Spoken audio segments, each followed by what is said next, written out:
Oi pessoal, para quem não me conhece, eu sou o Alan. No vídeo de hoje eu vou apresentar um jogo aí que ele deu o que falar, né, quando ele foi anunciado, porque ele ficou ali no Hotness, né, no top 4 principalmente do Board Game Geek, que é uma plataforma que os jogadores mais sérios, assim, ou mais interessados em entender o que está acontecendo no mundo do board game gostam de acompanhar. Então, tudo que entra no Hotness, todo mundo tá olhando ativamente. Então, sem muita enrolação, vou falar hoje sobre um jogo que ele veio ultra hypado, né, tanto aqui quanto lá fora, e eu percebo que poucas pessoas estão falando dele e eu acho que você pode estar deixando um grande jogo aí passar na frente dos seus olhos e não tá dando a chance correta para ele, pelo menos para poder jogá-lo.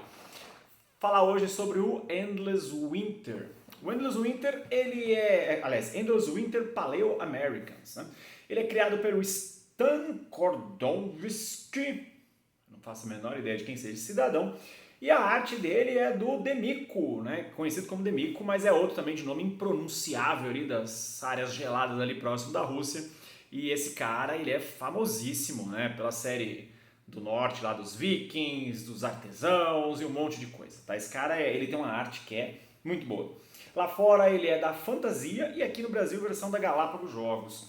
Ele é um jogo que ele coloca idade acima de 14 anos, eu acho que tá ok. Tá? Eu acho que mecanicamente ele é um jogo, não vou dizer simples, mas ele tem muitas coisas para você estar olhando, né, durante o tempo todo. Então acho que os menores não conseguem jogar ele muito bem não. De 1 a 4 jogadores ele funciona bem todo o número de jogador, tá? Eu joguei ele desde modo solo até a mesa cheia, tá? Exatamente assim, 1, 2, 3, 4 e funciona muito bem. E ele coloca a partida de 60 a 120 minutos também correto, tá? Todo mundo sabendo, entendendo a estrutura do jogo, 2 horinhas você mata a partida porque ele é um jogo assim, ó, curto. Ele é o famoso cobertor curto. Aqui na parte de trás também ele mostra um pouco do que é a ideia do tabuleiro, né? Então eu posso até ajudar um pouco explicando por aqui. Vamos primeiro ver o que vem no jogo. Então é assim, ele é um jogo que ele foi um Kickstarter, né? Mega super sucedido e ele, quando você abre, a primeira coisa que você vê é que ele realmente tem cara de Kickstarter, a começar pela tampa, que tem essa arte belíssima. Assim, esse jogo, ele é um desbunde visual, tá? Em todos os sentidos. Então ele vem com um manualzinho aqui, manual bacana, tá? Manual bem tranquilo de entender, acho que uma leitura atenta você já vai pegar o jogo, mas os detalhezinhos é legal ler 2 vezes, tá? E aqui o manual do modo solo, que também funciona super ok. Depois ele vem com um mapa para você organizar o seu insert, porque vem muita coisa dentro. E aí vem os componentes propriamente ditos. Então você vai ter um tabuleiro para registrar os animais que estão disponíveis para caça, mais para frente eu falo sobre isso. Aqui um tabuleiro para você registrar as trilhas de fé, tá bom?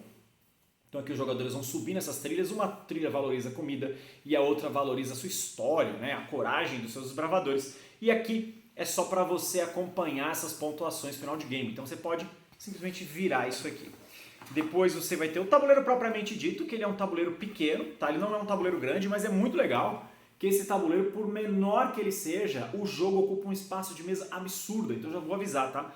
Para quem for jogar esse jogo, tem uma mesa legal, assim, pelo menos 1,80 m ali de comprimento, próximo disso, tá bom? Para conseguir jogar de mesa cheia, principalmente. Você vai ter os tabuleiros individuais dos jogadores, né? Eles são em dupla camada para você colocar as coisas, que virou uma tendência nos jogos de tabuleiro recente. Eu sou muito a favor desse tipo de coisa, né? Para as peças não ficarem andando. E você também vai ter esses estojinhos com os componentes de jogadores nas 4 cores disponíveis, né? Então você vai ter aqui os trabalhadores comuns, e é legal porque todos eles são diferentes, tá? Então o meeple, que é da cor vermelha, não é igual do verde, assim por diante. Você vai ter aqui também as pecinhas de aldeias, que é bem legal, acho que talvez eu tenha escolhido mal a cor, ter pegado outra cor para mostrar. Aí aqui você vai ter as cabaninhas, que a gente já fala sobre isso ali na frente, e mais alguns outros marcadores. Aqui você tem também, acho que não é monólito o nome disso, eu esqueci, acho que é monólito, mas enfim, é o trequinho de empilhar.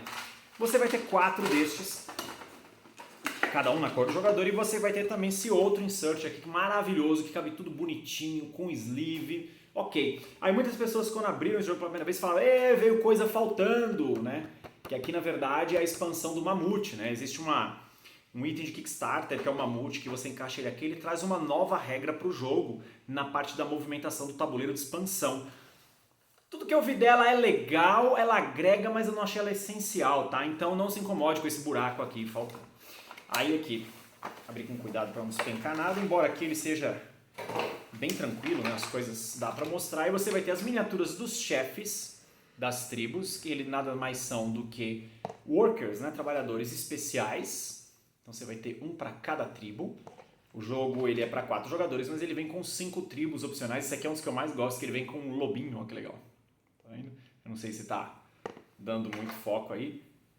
Vou mostrar um pouquinho aqui só para vocês terem um pouquinho mais de visual. E aqui por último, e não menos importante.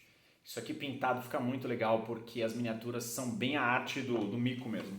Aí você vai ter muitos tiles do tabuleiro de exploração, tá? Vou separar alguns aqui para explicar um pouco a ideia do jogo. Esse vídeo vai ser um pouquinho mais longo, costumo fazer vídeos mais rápidos, mas esse aqui vai ser um pouquinho mais longo. Esse aqui é o tile inicial do tabuleiro de exploração. Depois você vai ter os tiles que compõem o tabuleiro dos monólitos, que você vai espalhando aqui, ganhando o que está aqui abaixo. Muitas cartas de animais dos mais variados tipos. Isso aqui ele traz um set collection para o jogo, tá bom? Então tem uns animais aqui bem diferentões. Também tem alguns que são coringas, né? Isso aqui me lembrou um pouco o Dodô. Alguém lembra o que era o Dodô?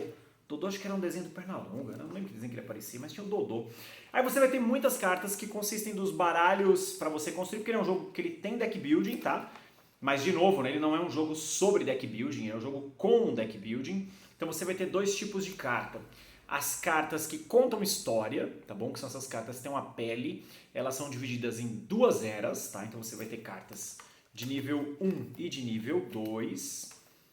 E você vai ter diversas cartas de personagens. Deixa eu ver se eu encontro aqui uma carta de nível 2, só para mostrar aqui, ó. A diferença também, né? Além do número lá em cima, é que essas cartas costumam ter bônus melhores, tá? E aí você vai ter as cartas de personagens, que são as cartas que vão ajudar no seu deck building. Então você vai ter lá os xamãs, você vai ter os exploradores, os caçadores e assim por diante. Então vamos explicar um pouquinho aqui. Vou deixar algumas cartas de personagens separado, só para eu dar uma ideia do jogo. Vamos deixar assim, ó, peraí. Que legal, eu adoro isso, quando estou procurando alguma coisa e eu não acho. Quando eu não quero achar as coisas, eu acho. Quando eu quero achar, eu não acho nada. Pronto, vou deixar 2 cartas aqui para explicar. E o restante tem mais alguns tokens aqui. Então vamos explicar primeiro pelo tabuleiro central, né? A ideia principal do jogo. Cadê o tabuleiro central que eu já não sei onde eu coloquei? Maravilha, viu? É 20 anos de YouTube e eu ainda não aprendi a fazer do jeito certo. Vamos lá. Então ele é um jogo de alocação de trabalhadores, onde você vai ter essencialmente 4 trilhas principais, tá? Então aqui você vai ter essas 4 trilhas de ações, cada uma delas foca num aspecto do jogo. Aqui você vai ter os tiles que são pontuações de final de jogo, tá? Que eles são as placas de pedra que você tem acesso a elas e você vai colocar no seu tabuleiro de jogador. Vou deixar uma aqui próximo para explicar também como é que isso funciona. Aqui você tem uma ordem de turno, que ela pode mudar de acordo com a fase de eclipse.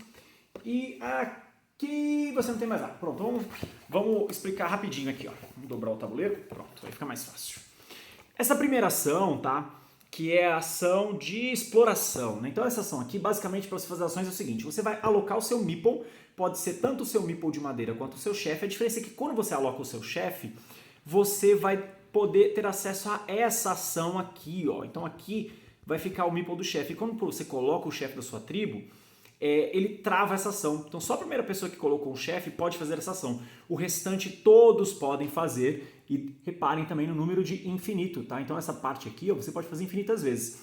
Então aqui você vai pagar uma força, uma ferramenta e uma força de trabalho para você comprar um membro de tribo, que é uma carta, né? Igual o xamã ali que eu mostrei. Então cada vez que você pagar essa ação, você pode comprar cartas diferentes, né? Ele até mostra aqui. Então aqui, essa ação essencialmente é para você melhorar o seu deck building.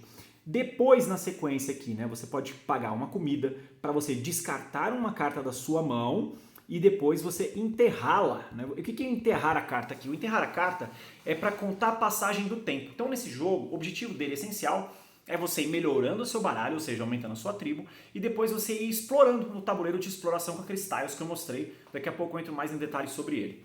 Tá bom? E aí quando você aloca o chefe, você pode avançar numa das trilhas, aquela tabuleiro que eu mostrei que tinha uma águia no fogo, que é a trilha de coragem, e a outra a trilha de recursos. Então, cada uma das ações aqui, elas são assim, né? Elas vão ter estágios, tá bom? E aí o último estágio é feito só pelo chefe. O legal é que quando você escolhe um chefe de tribo também, ele tem 2 lados a carta. Então sempre vai ter uma vantagem. Então às vezes você vai escolher um chefe que ele tem uma vantagem nessa ação. Então quando você usar o chefe para fazer essa ação, ele vai ganhar, por exemplo, 2 comidas, ou o outro lado dele vai ganhar uma ferramenta de trabalho. A grosso modo, todos eles são iguais, tá? Você só vai mudar de acordo com a maneira como você quer favorecer mais o seu jogo. Então aqui, você pode comprar cartas de história gastando 3 forças de trabalho. Aqui você pode gastar ou uma comida ou uma ferramenta para ter acesso aos tiles de pontuação de final de jogo. E aqui, ferramenta e comida, né? Aqui, ó, que é o outro espaço, onde você vai gastar uma ferramenta para você colocar uma cabana, tá bom? Que você vai tirar do seu tabuleiro individual para você explorar. E aqui você vai gastar uma força de trabalho para movimentar isso. Já vou explicar o porquê de movimentar. E aqui você vai pagar 3 comidas para você pegar uma trindade de cabanas, né? Que elas vão estar em tiles diferentes, para você formar uma vila que vai pontuar pelas 3, porque esse jogo também tem um controle de área. E por último aqui a área de caçada, né? Então aqui ó, você vai pagar uma força de trabalho para você abrir cartas e aqui você vai caçar. Essa ação aqui você pode virar uma carta de animal para ele te dar os benefícios dele, tá? Vou pegar uma carta de animal aqui para explicar um pouco disso que eu estou falando. Quando você faz a ação de caçar no jogo, você vai ter aqui, né, o set collection. Então se tiver um vai valer esse ponto, se tiver outro vai valer esse e assim por diante. Caso você esteja desesperado atrás de recurso e o tabuleiro já esteja bloqueado ou talvez você esteja sem ações, uma das coisas que você pode fazer é caçar. Então você vai naquela ação e você vira a carta. Quando você vira a carta, você ganha esse prêmio que está aqui em cima, ok? E aqui também ele indica quantas cartas desse tipo tem no baralho, tá bom? Então assim, ele é um jogo de mecânicas muito simples, mas ele tem algumas nuances assim que você tem que tomar muito cuidado durante o jogo, tá? Então vou mostrar aqui, por exemplo, o tabuleiro de exploração. O tabuleiro de exploração, o objetivo principal dele, né? Os jogadores vão começar com as suas cabanas aqui e conforme você faz aquela movimentação que eu expliquei no tabuleiro central de você se mover, você vai movimentar as suas cabanas para lá e para cá. Quando você tiver uma trinca, tipo uma aqui, uma aqui, uma aqui, você vai colocar uma aldeia exatamente nessa junção entre as 3. E uma aldeia, ela sempre vai contar 2 pontos para o controle de área. O controle de área é na fase de eclipse, que já já eu falo sobre isso.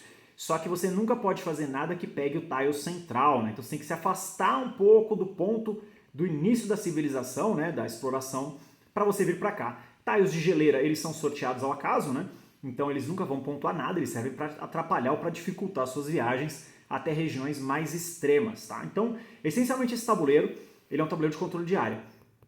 Cada cabaninha aqui ela conta 1 ponto e cada aldeia ela conta 2. Quem tiver a maioria no controle vai ganhar o bônus do tile em questão. Então quando você chega na fase de eclipse, o que é a fase de eclipse? Quando todo mundo tiver feito as suas ações, tá? Você pode guardar algumas cartas para você que ela pode ter símbolos da fase de eclipse. Esses símbolos eles são resolvidos nessa ordem e também você vai guardar as mãozinhas de força de trabalho. Então o que são as mãozinhas de força de trabalho? Deixa eu pegar uma aqui. Cadê a carta que eu tinha deixado separada? Já não sei onde está. Vamos pegar outra. De novo, quando eu quero pegar uma carta, eu nunca acho que eu quero. É incrível. Aqui, ó. Vamos dar um exemplo e falar que essa carta aqui, ó, ela tivesse um efeito de eclipse aqui, que é o símbolozinho.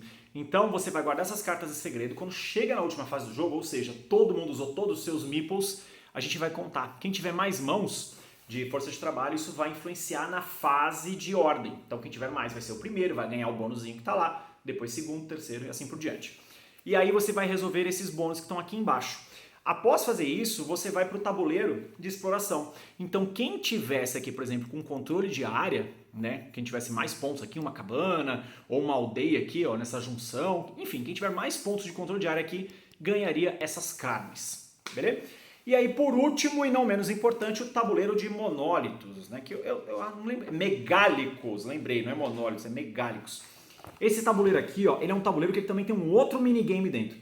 Os jogadores vão começar a tirar os megálitos do seu tabuleiro e colocar aqui, nesses espaços iniciais. Então você sempre vai poder colocar adjacente, né, aos que já existem. Sempre que você coloca, você ganha o recurso que está pintado embaixo. Uma coisa legal é que ele tem controle de área aqui também. Então sempre quando tiver 4, você pode colocar um em cima. E aí você vai pontuar por todos que estão aqui embaixo.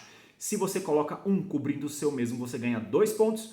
Por outros jogadores ou os neutros, você ganha 1 ponto. E um jogador que tenha o seu megálito coberto também ganha 1 ponto aí como benefício. E aqui ele tem várias configurações para você ir dificultando de acordo com o número de jogadores. O que mais que eu posso falar aqui sobre o tabuleiro de jogadores, né? Que eu falei pouco. Aliás, falei pouco, não falei nada. Aqui você vai ter o controle dos seus, das suas ferramentas, aqui o controle das suas comidas. Uma maneira também de você pagar mão de obra, né, com as cartinhas, quando você tem que fazer as ações, é você ir perdendo comida e para cada nível que você volta, você vai ganhando isso aqui. Você também pode alocar um trabalhador aqui para ele descansar e na fase de eclipse ele vai contar como uma força e meia para a votação. Aqui você vai colocar as suas tabuletas lá, né, de pedra, para cada coisa que você pegar. Então colocou, ganho que está pintado embaixo. E na fase de eclipse você vai resolver os bônus delas. Tem algumas que são final de jogo, mas tem algumas que elas resolvem muito bem no eclipse. Aqui é uma maneira de você fazer muito ponto, tá? Daqui vão sair as suas aldeias, saiu, faz a ação que está embaixo, aqui no caso comprar cartas. E aqui na fase de eclipse você sempre vai fazer o que está descoberto. Então vamos lá, sobre o jogo, hein? Fiquei, 15 minutos explicando o jogo.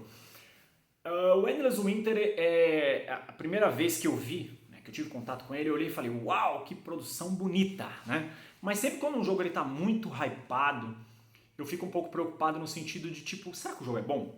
Sabe? Tipo, será que o jogo ele realmente vale a pena ou ele é só mais uma produção? Porque a gente tem muito isso, né? Jogos que são produções espetaculares e quando você vai ver, você... ok. E jogando o Endless Winter, eu joguei ele 6 vezes, tá? Pra gravar esse review. A impressão que eu tive foi tipo assim, cara, ele é mais do mesmo.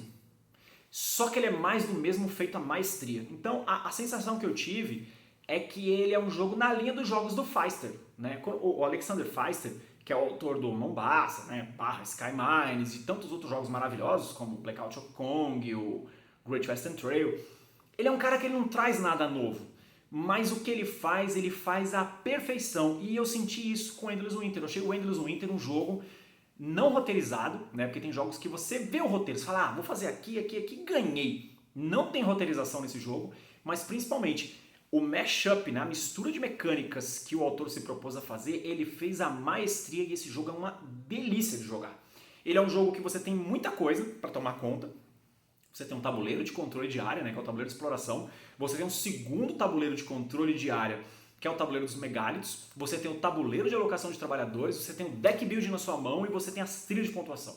Então ele é quase um gamer's game, mas é aquele euro médio sólido, assim, sabe? Tipo, muito bem estruturado. E uma coisa que eu achei muito bacana é que se você percebe que você está ficando para trás, o jogo te permite correções. Então, tipo, poxa vida, talvez eu não alcance mais o cara nessa trilha, mas se eu focar aqui no tabuleiro de exploração, eu vou ganhar no controle de áreas e vou capitalizar os meus bônus. Ou talvez eu vou focar nos megálitos para ganhar mais pontos. Então, ele te dá muitos caminhos para buscar a vitória, né? Ele não é um jogo roteirizado. E isso, para mim, ele brilhou mesmo. Além da produção, que é um desbunde, né? De encher os olhos. Muitas pessoas me perguntam, e aí, Alan, sabe se vai vir expansão, tal, não sei o quê? Eu confesso, tá? Eu tô no couro, tô quase importando as expansões, porque tudo que eu vi desse jogo eu gostei. As expansões, ela tem uma expansão de rio, que ela acrescenta mais um tabuleiro, tem a própria expansão do Mamute, tem uma expansão que ela traz mais componentes pro jogo, e ele, do jeito que ele tá aqui, ele já é um grande jogo, né? Hoje ele tá, acho que, abaixo do top 150, se eu não me engano, e até a série recente que eu comecei aí, né, sobre top 100 importa alguma coisa, né? Espero que vocês tenham conferido o vídeo. Esse é um cara que, pra mim, se ele tivesse no top 300... ele continuaria sendo um grande jogo. Então, é muito bacana quando eu percebo que as pessoas param um pouco de olhar para o top 10, mas começam a olhar para os jogos. Então, se atenham menos a tops, né, e se atentem mais aos jogos. Pesquisem, leiam, vejam vídeo de regras, vejam jogatinas, mas essencialmente pesquisem sobre os jogos, porque às vezes a gente pode estar deixando passar grandes jogos e o Endless Winter com certeza entra para essa categoria. Eu acho que ele foi uma das melhores coisas dentro da proposta dele, tá? Ao qual ele se propôs, que eu pude jogar em 2023. Jogão, adorei. A começar pela produção, mas o jogo em si, ele foi uma experiência e ainda é uma experiência muito gratificante. Fica a coleção. Críticas, comentários, sugestões, sempre bem-vindos. Até a próxima e tentar não morrer de frio aí. Tchau, tchau.